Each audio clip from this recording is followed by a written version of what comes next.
నమస్కారం అందరికీ. ఇప్పుడే అందినటువంటి తాజా సమాచారం.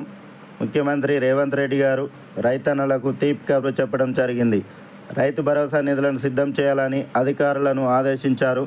రైతు భరోసాకు సంబంధించినటువంటి పూర్తి సమాచారం ఈ వీడియోలో తెలుసుకుందాం.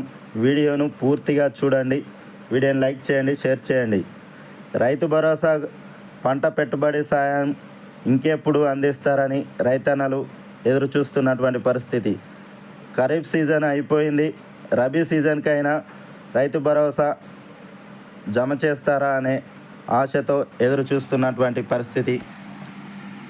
రైతు సోదరులు, రాష్ట్రంలో రైతు బంధు పథకం బంద్ అయిపోయింది. రైతు భరోసా కోసం కొత్త రాగాలు వినిపిస్తున్నాయి. అసలే కొత్త ప్రభుత్వం 10 ఏళ్ల విరామం తర్వాత కాంగ్రెస్ ప్రభుత్వానికి తెలంగాణలో తొలి ముఖ్యమంత్రిగా రేవంత్ రెడ్డి అధికార బాధ్యతలు చేపట్టారు. ఆయనకు కూడా ముఖ్యమంత్రిగా పాలనలో ఇదే తొలి అనుభవం. గత బీఆర్ఎస్ పాలనలో 7 లక్షల కోట్ల రూపాయల అప్పుల ఊబిలో కూరుకుపోయినప్పుడు రాష్ట్రం ఒకవైపు ప్రభుత్వ ఖజానాకు ఆర్థిక ఇబ్బందులు, మరోవైపు పంట రుణాల మాఫీ కోసం ఒత్తిళ్లు. ఇవన్నీ ఇబ్బందుల్లోనూ రేవంత్ రెడ్డి సర్కారు పంట రుణమాఫీ విషయంలో తల తాకట్టు పెట్టైనా సరే ఇచ్చినటువంటి హామీని నిలబెట్టుకోవాలని పట్టుదలతో ముందుకు సాగింది. 2 లక్షల వరకు ఉన్నటువంటి రుణాలన్నింటినీ మాఫీ చేసింది. 2 లక్షల పైన ఉన్నటువంటి రుణాల కోసం నిధులను సిద్ధం చేసుకొని త్వరలోనే 2 లక్షల పైన ఉన్నటువంటి రైతులకు రుణమాఫీ చేస్తామని ప్రకటించడం జరిగింది. ఇప్పటికే 3 విడతలుగా 2 లక్షల రూపాయల వరకు రైతుల రుణాలు మాఫీ చేసింది. 22 లక్షల మంది రైతుల బ్యాంకు ఖాతాలకు పంట రుణాల మాఫీ కింద 17,933 కోట్ల రూపాయలను జమ చేసింది. 2 లక్షల రూపాయల పైన ఉన్నటువంటి రుణాలను కూడా మాఫీ చేసేందుకు నిధుల కోసం కసరత్తులు ప్రారంభించింది. ఇది ఇలా నడుస్తుండగానే రాష్ట్రంలో పంటల సాగు కోసం పంట పెట్టుబడి సాయంగా రైతు భరోసా పథకం కింద అందించాల్సినటువంటి నిధులు ఎప్పుడు ఇస్తారని రైతులు ఆశతో ఎదురు చూస్తున్నారు. రైతు భరోసా పథకాన్ని ప్రక్షాళన చేసి మరింత మెరుగైన రీతిలో పారదర్శకంగా రైతులకు పంట పెట్టుబడి సాయం అందించాలని కాంగ్రెస్ సర్కార్ బలమైనటువంటి నిర్ణయం తీసుకుంది. గత బీఆర్ఎస్ ప్రభుత్వంలో కొండలు, గుట్టలకు, రాళ్లకు, రప్పలకు, రియల్ ఎస్టేట్ వెంచర్లకు రైతు బంధు పథకం కింద కళ్ళు మూసుకొని నిధులు దుర్వినియోగం చేసిందని ఈ ప్రభుత్వం ఆరోపించింది. రైతు బంధు పథకాన్ని పూర్తిగా రద్దు చేసింది. దాని స్థానంలో రైతు భరోసా పథకాన్ని అమలు చేస్తామని రేవంత్ రెడ్డి ప్రభుత్వం ప్రకటించింది. అంతేకాకుండా ఏడాదికి 15,000 రూపాయల చొప్పున పంట పెట్టుబడి సాయాన్ని అందజేస్తామని తెలంగాణ రాష్ట్ర రైతాంగానికి గత ఎన్నికల్లో హామీ ఇవ్వడం జరిగింది. గత రబీ సీజన్లోనే రైతు బంధు పథకానికి ఒడిగట్టింది కాంగ్రెస్ సర్కార్. ఎన్నికల కోడ్తో ఈ పథకం పలుమార్లు వాయిదాలు పడి ఎన్నికల అనంతరం రాష్ట్రంలో ప్రభుత్వం మారడంతో పూర్తిగా ఆరిపోయింది.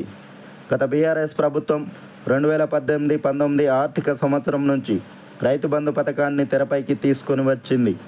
ఎకరానికి 8,000 రూపాయల పంట పెట్టుబడి సాయం కింద 2 విడతలుగా ఖరీఫ్లో 4,000, రబీ సీజన్లో 4,000 రూపాయలు రైతులకు అందేలా ఈ పథకం విధి విధానాలను నిర్ణయించి అదే ఏడాది ఖరీఫ్ సీజన్ నుంచి రైతు బంధు అమలుకు శ్రీకారం చుట్టింది గత బీఆర్ఎస్ ప్రభుత్వం. అయితే ఆ తర్వాత మరో 2,000 పెంచి మొత్తం 10,000 రూపాయలు రైతు బంధు కింద అందజేస్తూ వచ్చింది. ఇప్పటి వరకు రైతులకు వ్యవసాయ శాఖ ద్వారా ప్రతి సీజన్లో ఇస్తున్నటువంటి విత్తనాల సబ్సిడీలను పూర్తిగా రద్దు చేసింది. అంతేకాకుండా పంటల సాగులో యాంత్రీకరణ సబ్సిడీలను కూడా నిలిపివేసింది. ఇన్పుట్ సబ్సిడీలకు మంగళం పాడింది. పిడుగుకు పిండానికి ఒకటే మంత్రం అన్న రీతిలో ప్రభుత్వం ద్వారా సబ్సిడీల కింద ఇప్పటి వరకు అందుతున్న నిధులను నిలిపివేసి అన్నీ కలిపి రైతు బంధు రూపంలోకి మార్చి ఈ పథకాన్ని అమలు చేస్తూ వచ్చింది గత బీఆర్ఎస్ ప్రభుత్వం. గత ప్రభుత్వం దిగిపోయే నాటికి చిట్ట చివరగా గత ఏడాది రబీ సీజన్లో 70 లక్షల మంది రైతుల ఖాతాలకు 7,700 కోట్ల రూపాయలను జమ చేసింది.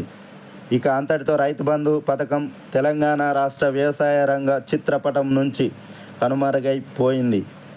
రైతు భరోసా రబీకైనా సాధ్యమవుతుందా అని అన్నదాతలు ఎదురు చూస్తున్నారు. రాష్ట్రంలో రైతు భరోసా పథకం ఈ రబీ నుంచైనా అమలుకు అనుకూలిస్తుందా అన్నటువంటి సందేహాలు వ్యక్తమవుతున్నాయి.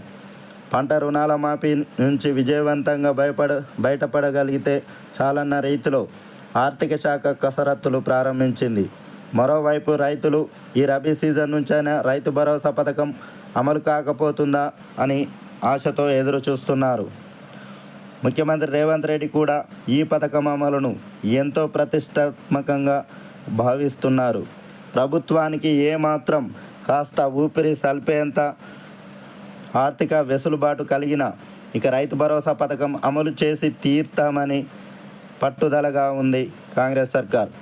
ఇప్పటికే అభివృద్ధి సంక్షేమ పథకాలకు నిధులు వాటి అమలును సమన్వయం చేసుకుంటూ వస్తున్నటువంటి ముఖ్యమంత్రి కొత్తగా ఈ రబీ సీజన్ నుంచి ధాన్యం కొనుగోళ్లపై ప్రత్యేక శ్రద్ధ తీసుకుంటున్నారు. సన్న రకాల ధాన్యం సాగును ప్రోత్సహిస్తూ దానికి 500 రూపాయల బోనస్ను ప్రకటించారు. ఇక రాష్ట్రంలో 90 లక్షల మెట్రిక్ టన్నుల ధాన్యం కొనుగోలుకు పౌర సరఫరాల శాఖ ప్రణాళిక సిద్ధం చేసిందని ఆ శాఖ మంత్రి ఉత్తమ్ కుమార్ రెడ్డి వెల్లడించారు. ఇందులో 40 లక్షల మెట్రిక్ టన్నులకు పైగా సన్న రకం ధాన్యం కొనుగోలు చేస్తోంది. ఇందుకోసం ప్రభుత్వం క్వింటాల్కు 500 రూపాయల బోనస్ చెల్లించనుంది. ప్రభుత్వ ఖజానా పైన వ్యవసాయ రంగం ఖాతాలనే బోనస్ కింద 2,000 కోట్ల రూపాయల అదనపు భారం పడనుంది. సెప్టెంబర్ తొలి వారంలో కురిసినటువంటి అతి భారీ వర్షాలకు రాష్ట్రంలోని పలు జిల్లాల్లో పంట నష్టం వాటిల్లింది. వర్షాల వల్ల పంటలు నష్టపోయినటువంటి రైతులకు రేవంత్ రెడ్డి సర్కారు నెల రోజుల్లోనే పంట నష్ట పరిహారం కింద ఎకరానికి 10,000 రూపాయల చొప్పున నిధులను రైతుల ఖాతాలకు జమ చేసి ఇచ్చిన మాటను నిలబెట్టుకుంది. ఇవన్నీ ఆర్థిక ఒత్తిళ్లను భరిస్తూనే రైతు భరోసా పథకం అమలుకు విధి విధానాలపై కసరత్తులు ప్రారంభించినట్లు వ్యవసాయ శాఖ మంత్రి తుమ్మల నాగేశ్వరరావు తెలిపారు. నిధులు సమీకరణ సాధ్యపడితే ఈ రబీ సీజన్ నుంచే రైతులకు పంటల సాగు పెట్టుబడి సాయం కూడా అందే అవకాశాలు సాకారమవుతాయని ఆర్థిక శాఖ మంత్రి బట్టి విక్రమార్క భరోసా ఇచ్చారు. ఏది ఏమైనప్పటికీ రైతు భరోసా పథకానికి సంబంధించి వెంటనే నిధులు విడుదల చేయాలని రైతులు ఆశతో ఎదురు చూస్తున్నారు. Thanks for watching. Please subscribe my channel. Thank you.